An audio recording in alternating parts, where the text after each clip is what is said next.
Et ça tourne. Et c'est parti. On est en direct. Hein. Et ouais, c'est ça. Bah, On n'est si, pas si, vraiment en direct, en vérité. Hein. on n'est pas vraiment en direct, mais c'est en live quand même, quoi. C'est une sorte de live différé. Bah, salut à tous. Hein. Ouais, Et ça fait un moment du coup qu'on n'est pas venus. c'est ça. C'est ce qu'on Voilà. se disait. Hein. Ah ouais, c'est ça. On a fait 3-4 émissions un peu, sur des formats un peu longs et on s'était dit qu'on allait revenir avec un format un peu plus court. Et là, on va faire 20 minutes, hein, il me semble, si on Ouais, démarre. voilà, on va mettre le compte à rebours. Et donc, Voilà. on est. Voilà. 20 minutes, 5 questions à peu près. Ouais, voilà, c'est ça. L'idée, c'est ça. 20 minutes, 5 questions. On partage l'écran. Donc voilà. 19. Et c'est parti. Allez, on y va. Exactement. Alors, c'est parti. Donc, l'idée, voilà, c'est de 5 questions. Et puis, on a un thème assez chouette qui est l'art pour toi, un moyen d'exister ou de frimer. Voilà, donc bon, parfait. Donc, on doit répondre à cette question et on va échanger. C'est parti. Voilà, c'est ça. On attaque la première question. Pour toi. Ah non, on va commencer par la première question. On répondra à celle-ci à la fin. D'accord. Suspense. Quels sont les domaines artistiques qui te touchent le plus? Question 1. J'y réponds, tu réponds?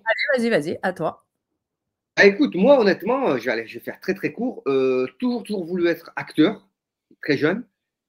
Mais mais je suis extrêmement timide, ça se voit pas, mais j'ai travaillé sur moi, mais je suis vraiment quelqu'un de très timide.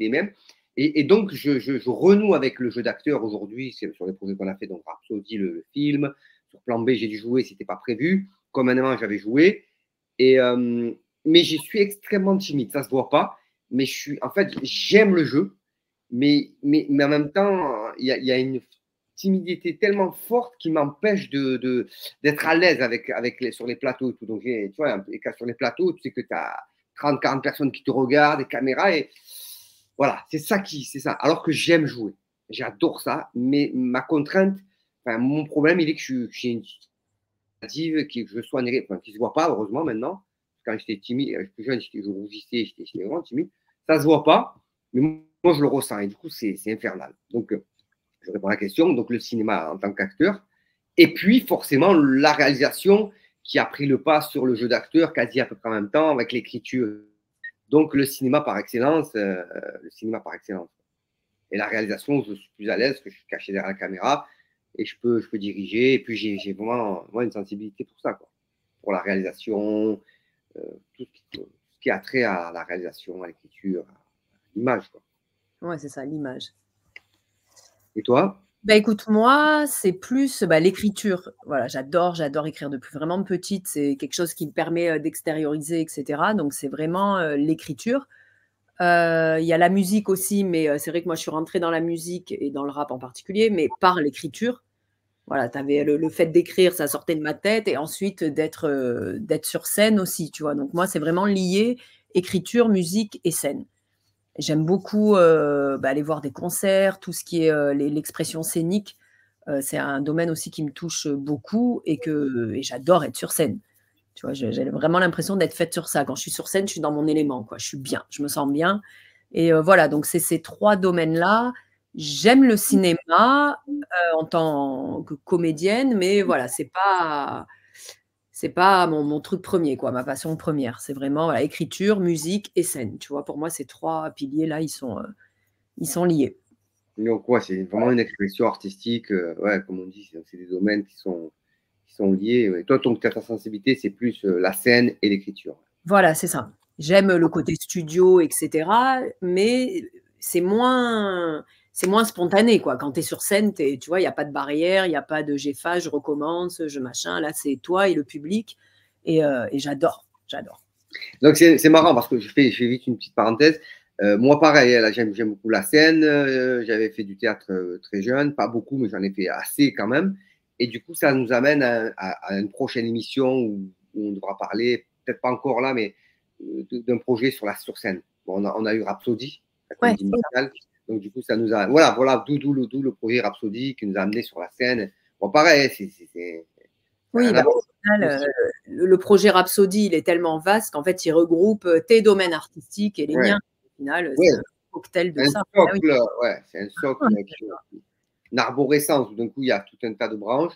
Mais quand même, c'était intéressant la comédie musicale où on était sur scène, et il y avait du jeu théâtral, donc du coup, c'est différent. C'est pas comme au cinéma. Là, c'est face à un public, c'est brut. Et oui, c'est brut, c'est direct, quoi. Il n'y a pas de. Ouais, ouais. C'est pas du Et tout les mêmes émotions, les mêmes. C'est pas la même chose. pas le même rapport. Et les répétitions et tout ça, et puis les surprises. Tu te dis, mais ça va pas, et tu dois faire avec, quoi. Et oui, c'est ça. Et puis tu prends directement, quand voilà, les scènes qui plaisent, le rire du public, etc., tu le prends de plein fouet. Et tout comme des fois, il y a des petits creux, etc. C'est. Ouais, ouais. Bon, ben parfait. Bon, on a répondu à la première question, me semblait.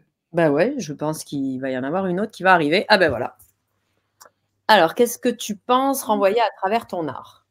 Allez, commence. Allez, je commence.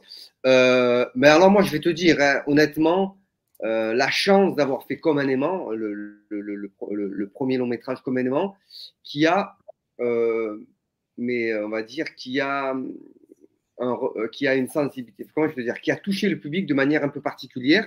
Je sais pas, je sais qu'il y a des comédiens ou des réalisateurs qui ont fait films avant de rencontrer le public. Et les films, les gens, bon, ils en parlent ou pas, et puis ça reste très. C'est un peu, enfin, c'est différent, ça n'a rien à voir avec, j'allais te dire, Anatomie d'une chute. Tu vois, d'un coup, tu as un film, le monde entier en parle. Alors qu'elle avait fait 1 ou 2 films, on en a déjà entendu parler, tu vois. Tu as des réalisateurs qui vont mettre des années avant qu'il y ait un film. Et là, nous, Comme un aimant, c'est le premier film où, depuis qu'il est sorti jusqu'à aujourd'hui, on me parle du film. Et tous les jours que Dieu fasse. Et donc, je me dis, bon, alors, le cinéma apporte. Il y a des gens qui m'ont dit, moi, ça m'a changé ma vie. Moi, ça m'a permis de grandir.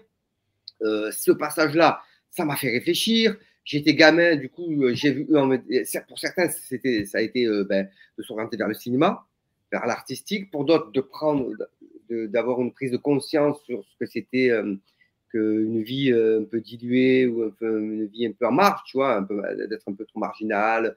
Enfin, voilà, je ne sais pas, mais j'ai eu des retours, mais vraiment, vraiment, et je me suis dit, waouh, si on a réussi à faire ça avec le cinéma, donc une expression artistique, c'est c'est énorme. C'est énorme. Et donc, moi, c'est ça, c'est l'écriture aujourd'hui, c'est de pouvoir toucher de manière universelle, parce que le film a été vu dans le monde entier. On est allé en Inde, à Los Angeles, dans plein de pays où les gens le recevaient. En Inde, ils parlent hindi, hein. Ils parlent même pas, ils ne savent même pas c'est quoi. C'est un pays monde, hein, l'Inde. Les mecs, on était dans une projection de débat, il y avait bondé la salle à Bombay. Les mecs, à Bombay, ouais, très bien compris le message. Et il y avait quelqu'un qui traduisait. On a fait 1h30 de débat. Le mec me dit, waouh, c'est super intéressant.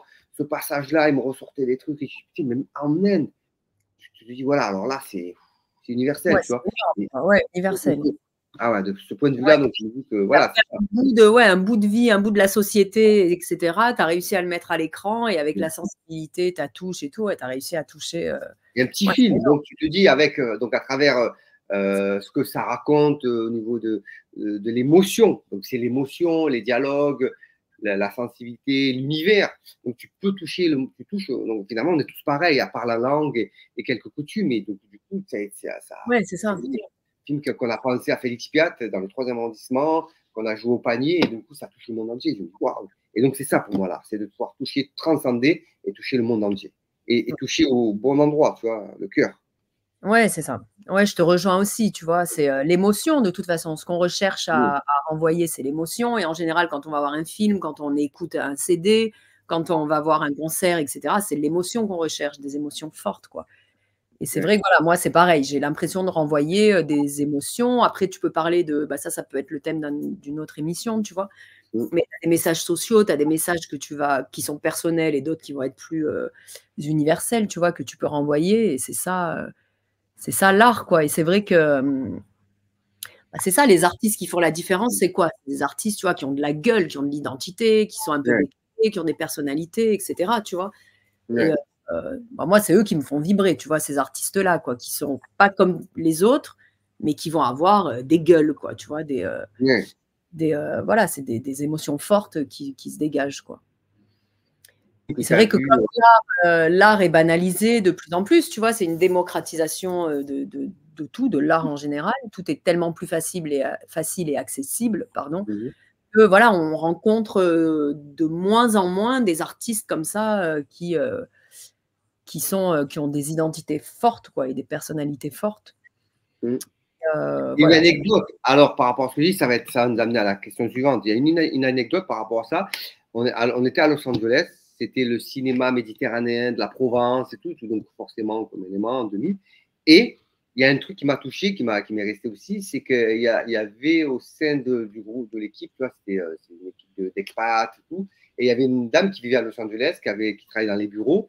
Elle a vu le film, et assez bourgeoise, qui habitait sur les hauteurs de Galice. Je ne l'ai pas vu, on m'a rapporté l'anecdote. Elle est rentrée chez elle, après la projection, après le film.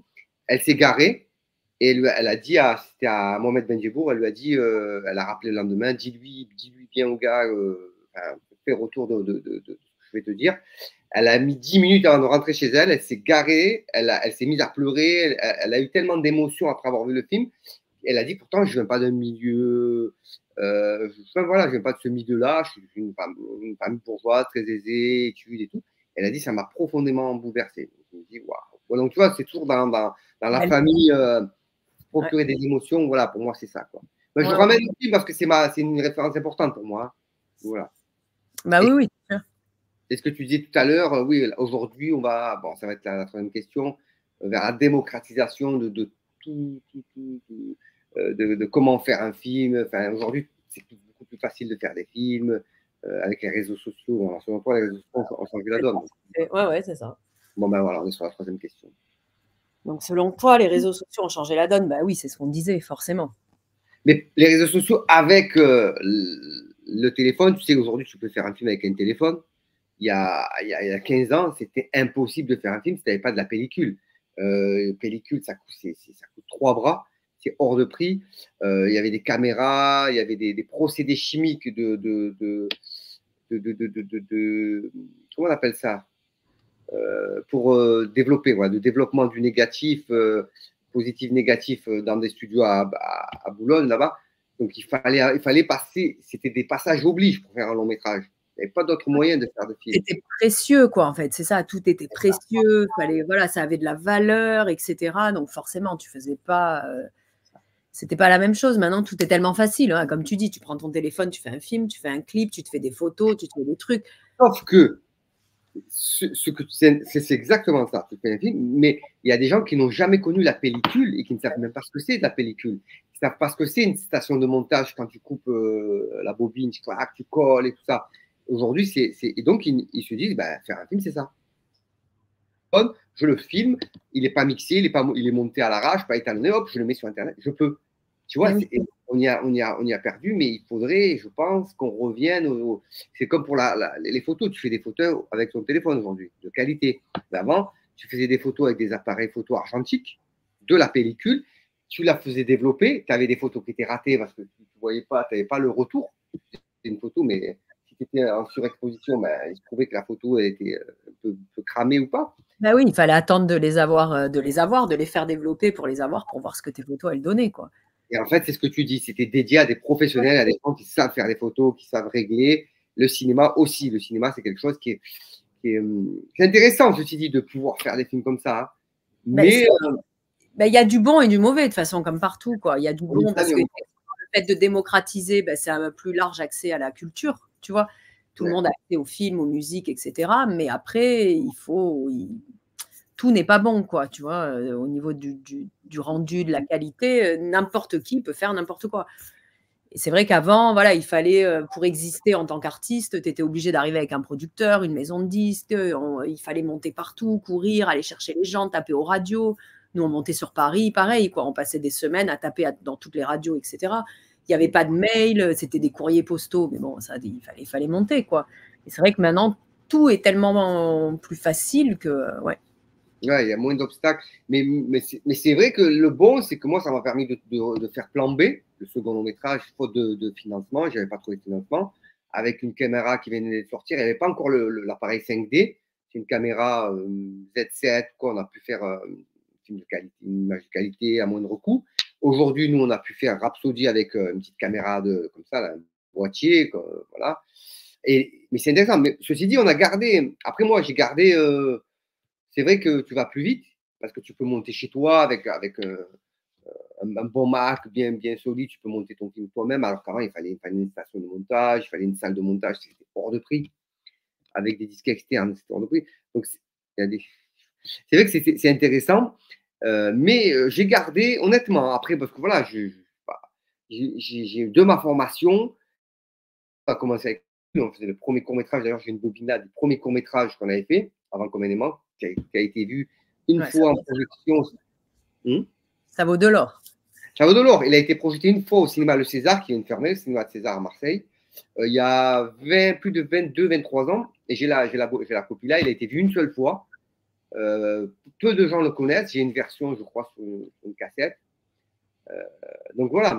Et je suis le seul à l'avoir. Les producteurs n'ont pas gardé les copies. Donc j'ai la seule copie du court-métrage qui est là. Unique.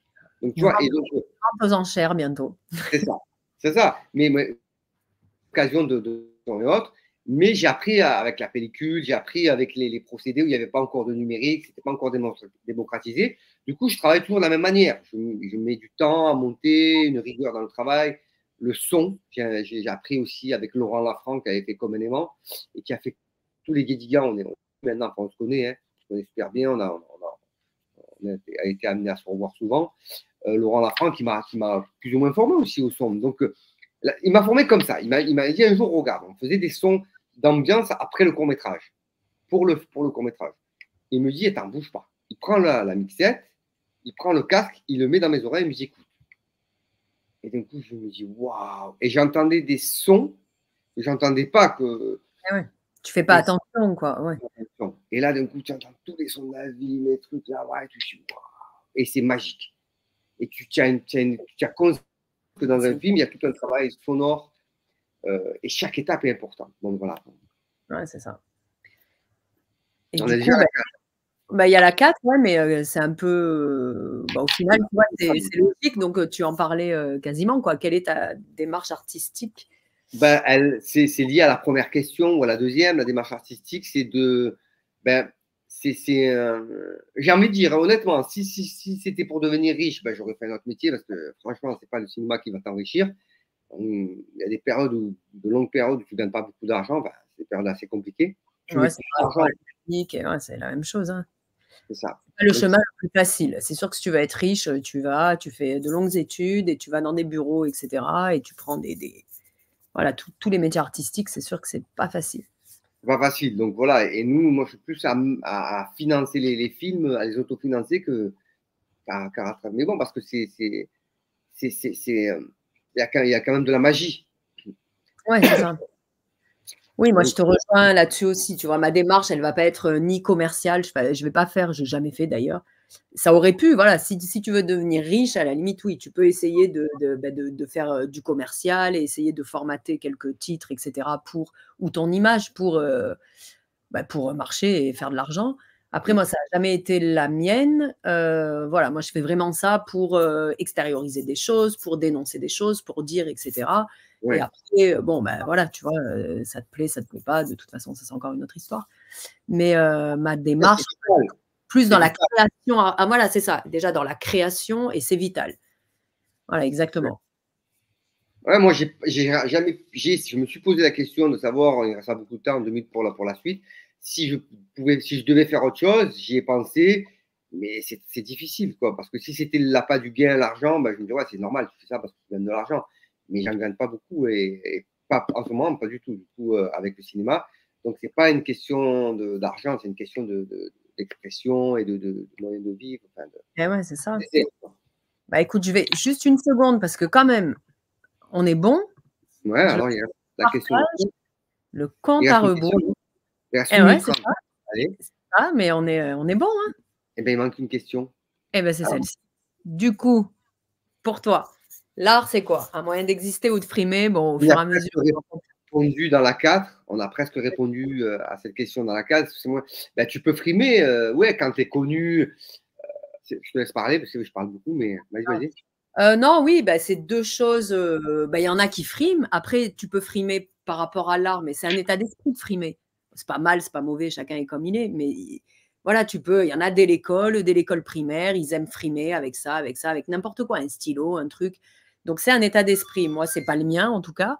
Donc, non, pour moi, l'art, c'est un moyen d'exister, quoi. De dire ce que je pense, d'être qui je suis, nature peinture, tel que je suis, sans artifice. Et voilà, donc pour Ouais. moi, ça existait à 100%. Un moyen d'exister. Et puis, après, il faut pas se mentir. On en parlera dans une autre émission. C'est être sous les feux des projecteurs, ça t'amène des privilèges. C'est-à-dire que quand tu es en haut de l'affiche, il faut savoir, mais il ne faut pas en user, il ne faut pas en abuser. Et c'est pas une mauvaise chose, attention. Hein. Non, c'est pas une mauvaise chose, mais c'est pas pour ça qu'on fait ça. Alors qu'en revanche, on voudrait dire qu'il y a aujourd'hui, avec la démocratisation de tous ces médias, des gens qui font ça. Enfin, tant mieux pour eux. Mais c'est vrai que c'est un moyen d'avoir un statut. Mais si c'est que ça, je pense que tu ne dures pas longtemps. Si tu veux durer, on y est. Ben, si tu veux durer, ben, c'est le cœur On qui y parle. est. Exactement. Bon, en tout cas, c'était top. Ben, écoute, super.